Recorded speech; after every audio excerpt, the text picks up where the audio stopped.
है। मैं कपिल श्रीवास्तव का रुख कर रहा हूं समाजवादी पार्टी का। कपिल जी विरोध की वजह क्या है? कपिल जी, समाजवादी पार्टी की नजर में विरोध की वजह क्या है? क्योंकि वक्त तो एक बहाना है। हाँ। दरअसल मुसलमानों की संपत्ति को इन्हें अपना बनाना है और वो कारण है 1995 के अधिनियम को 6 महीना 13 दिन की सरकार जो अटल बिहारी जी की थी उन्होंने नहीं बदला। मोदी साहब की जो 2 दिन की सरकार चली उसने नहीं बदला। और आज ऐसी क्या जरूरत आन पड़ी है कि इन्हें एक संशोधन विधेयक लेकर आना पड़ रहा है और रिसीवर बैठाने की पूरी तैयारी करना पड़ रहा है। आप देखिए, ये वक्त पे रिसीवर बैठाना चाहती है सरकार और उसके बाद उसको अपने हिसाब से मैनेज करेगी। दुख इनको इस बात का है कि इस देश में तीसरे नंबर पे पूरे भारत में वक्त की संपत्ति है और उससे 7% राजस्व हासिल हो। हाँ। इन्होंने जो उसको लिया हुआ है वक्त संपत्ति सरकारी प्रयोजन के लिए, उसका किराया तक नहीं देते और बड़े वक्त के वफादार बने सिपाही होकर के सामने आ रहे हैं। और मैं एक चीज पूछना चाहता हूँ, वक्त में अगर भ्रष्टाचार हो रहा है तो क्या उस पर जो है वो भारतीय न्याय संहिता नहीं लागू होगी या पहले आईपीसी नहीं लागू होती थी या भ्रष्टाचार के अन्य कानून नहीं लागू होते थे? क्या चीज नहीं लागू होते थे? और किसकी आपत्ति है?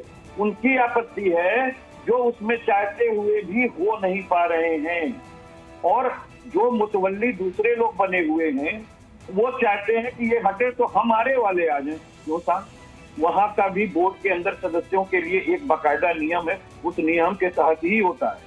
और आज तक इसमें सब कुछ ठीक था, अचानक क्या चीज पूनावाला साहब ऐसा आ गया कि आपको बड़ा अफसोस हो रहा है कि इसमें संशोधन 1 नहीं 40 और जिला अधिकारी और अन्य धर्म के 2 लोगों को आप क्यों रखोगे भाई वक्त में?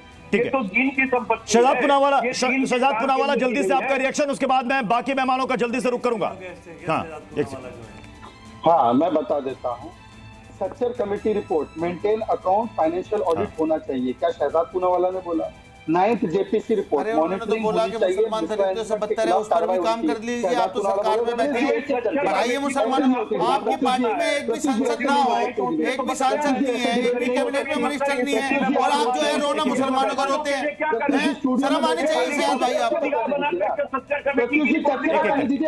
एक एक करके कपिल जी आपने अभी कई सारे सवाल दागे।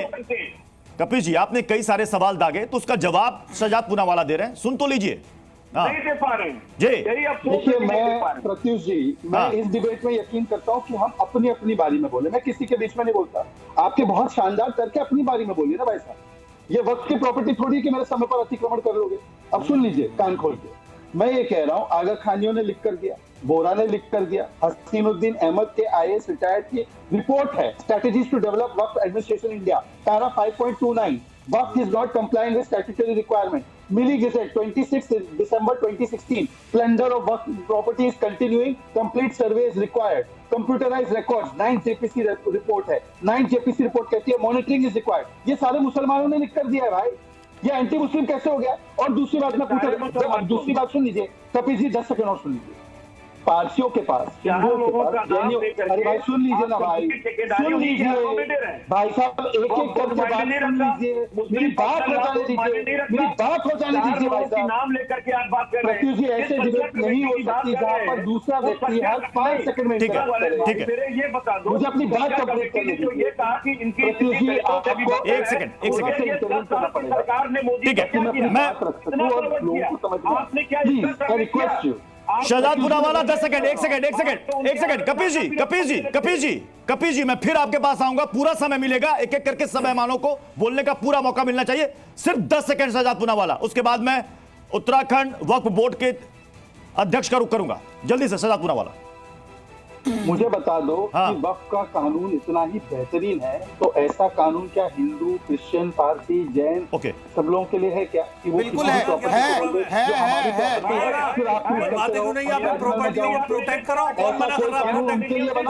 फैजान मुस्तफा को ठीक है, एक सेकंड। शादाब शम्स जी, आप चेयरमैन है उत्तराखंड वक्फ बोर्ड के।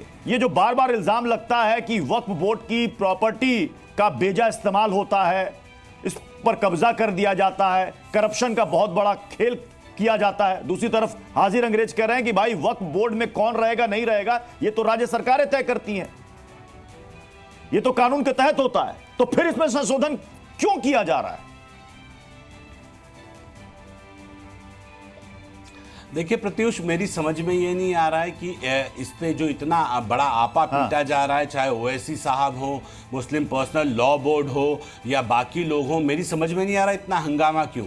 1913 में अमेंडमेंट हुआ, 1923 में अमेंडमेंट हुआ, 1954 में अमेंडमेंट हुआ और तब से लेके अब तक लगातार अमेंडमेंट होते चले गए। एक अमेंडमेंट और हो जाएगा तो किस बात में कोई, मुझे नहीं लगता कि कोई दिक्कत होनी चाहिए। लेकिन सवाल ये उठता है कि ये इतना बड़ा आपा क्यों पीटा जा रहा है। मैं निवेदन करूंगा बाकी साथियों से कि जरा थोड़ा सा चुपचाप होकर सुन लें, ऐसे डिस्टर्ब होता है। अरे सर, आप तो सरकार के एक सेकंड, सरकार के नुमाइंदे हैं, तो आप भी तो खूब आपा पीट रहे हैं सर, आप भी तो खूब छाती पीट रहे हैं। आज आप हाजिर अंग्रेज जी बिल में बहुत खराबी है। हाजिर अंग्रेज जी उनको बोलने दीजिए, आपा पीट रहे हैं, बोलने दीजिए। अरे सुन लीजिए ना भाई, अपनी बारी में, तरीका नहीं है। आप तो मुसलमानों को कोसेंगे ही, मुसलमानों की संपत्तियों को कोसेंगे। अरे ये मातम मत कीजिए, मातम मत इसलिए आपको इस सीट पे बिठाया गया। शर्म आनी चाहिए आपको बोलने से पहले। आप अपनी शर्म आपको आनी चाहिए भी। रुक जाइए। अरे सर, शर्म आपको आनी चाहिए, चश्मा बदल दीजिए। ये तो भाजपा ने आपके मुंह पे चश्मा अरे लगा आपको दिया आनी है, चाहिए, उसको समझिए। बेवकूफ आदमी है आप, सामने बैठ के आप बोलने नहीं दे रहे किसी को, आपको मैनर्स नहीं है क्या बात? हाजिर अंग्रेज जी, आपने अपनी बारी में बोलिएगा, अपनी बारी में बोलिएगा, अपनी बारी में बोलिएगा। जी हाँ, बोलिए शमजी, शादाब जी। देखिए, मैं ये कह रहा हूं, सवाल ये उठता है कि आखिर अमेंडमेंट के ऊपर इतना लोग बौखला क्यों रहे हैं। मैं बताता हूं क्यों बौखला रहे हैं। उत्तराखंड के अंदर हमारे ये वक्फ बना क्यों? वक्फ इसलिए बना कि गरीबों की मदद की जाए, वक्फ इसलिए बना कि बेसहाराओं का सहारा बने, वक्फ इसलिए बना कि जो विधवा बहनें हैं, जिनके सुहाग उजड़ गए हैं, जिनका कोई नहीं है, उनकी मदद की जाए। मुझे बता दीजिए, आज इसमें कमियां आ गई। अगर ये इतना अच्छा एक्ट था तो इसके मुझे लग रहा है कि औकाफ ने तो बहुत सारे हॉस्पिटल्स बनाए होंगे जो गरीबों का इलाज मुफ्त करते होंगे। औकाफ ने तो बहुत अच्छे शेल्टर होम्स बनाए होंगे, अनाथालय बनाए होंगे। वक्फ ने बहुत प्रॉपर्टियां दे दी क्या?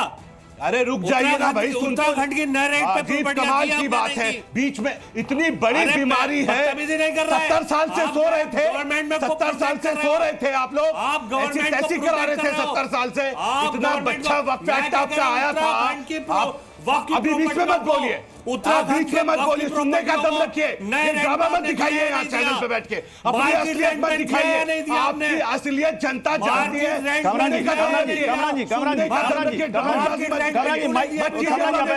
माइक साहब की आवाज जा रही है। जी हाँ, मैं बताता हूँ, आपकी असलियत खोलता हूँ, अभी असलियत खोलता हूँ, सुनिए तो सही जरा। मार्केट रेट पर क्यों नहीं दिए आप? अभी तक आपने प्रॉपर्टी कुछ नहीं किया। आप जो उत्तराखंड की प्रॉपर्टियों को खा रहे हो। मैं बोलने नहीं दूंगा आपको, इंटरप्ट मत कीजिए, मैं आपको वार्न कर रहा हूँ, बोलने नहीं दूंगा, वार्न कर रहा हूं आपको। बीच में बार बार इंटरप्ट मत कीजिए, जब आपका समय आएगा तब बोलिएगा। मेरे प्रश्न पे आपत्ति है, अपने समय पे आके बोलिएगा। मैं ये कह रहा हूं प्रत्युष जी कि बहुत ईमानदारी के साथ अगर देखा जाए तो वक्फ के एक आम मुसलमान से पूछे कि वक्फ का कोई लाभ उसे मिला, तो वो बड़ी ईमानदारी से कहेगा नहीं मिला। अरबों खरबों की संपत्ति का दावा करने वाले हमारे बच्चों के हाथ में भीख का कटोरा है। अरबों खरबों की संपत्ति का मालिकाना हक की बात करने वाले हम मोदी जी के मुफ्त राशन के लिए लाइन में लगते हैं। यह है वक्फ बोर्ड का हाल। केवल और केवल जो नंगा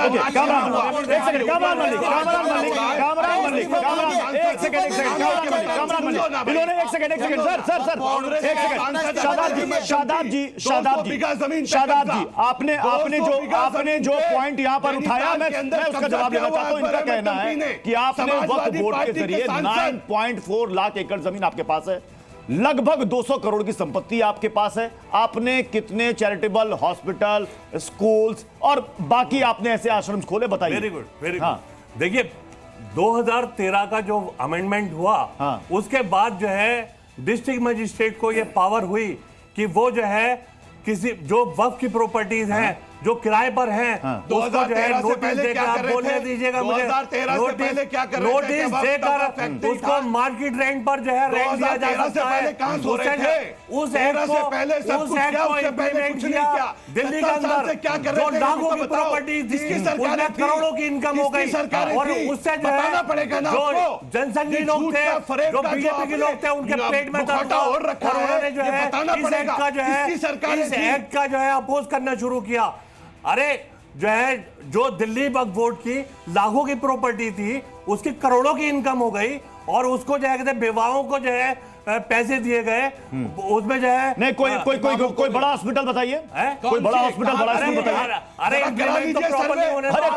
सर सिंपल सा सवाल करोड़ों की प्रॉपर्टी करोड़ों रुपए आपके पास है, कोई मुझे बड़ा 2-3 अस्पताल स्कूल बता दीजिए। उसका जवाब दूंगा मैं, उसका जवाब दूंगा। दिल्ली के सिर्फ 2013 वक्फ एक्ट जो है इंप्लीमेंट हुआ दिल्ली के अंदर, लाखों की प्रॉपर्टी लाखों की इनकम जो है करोड़ों में पहुंच गई। उसके बाद में जो दिल्ली सेंटर से अपॉइंट हुए एलजी है लंदन एलजी है उन्होंने जो है वक्फ बोर्ड को चलने ही नहीं दिया। दिल्ली के वक्फ बोर्ड को कभी जो है कहते हैं चेयरमैन को हटा दिया, फंक्शनिंग जो है कहते हैं। लेकिन फिरोज बख्श साहब कामरान जी अब तक स्कूल खोले, कामरान जी अब तक हमारे शादाब जी के पूछे गए सवाल का जवाब नहीं दे पाए कि उनका कहना है कि वक्फ बोर्ड ने चैरिटी के नाम पर कितने स्कूल अस्पताल खोले, गिनवा दीजिए उंगलियों में। जी न्यूज़।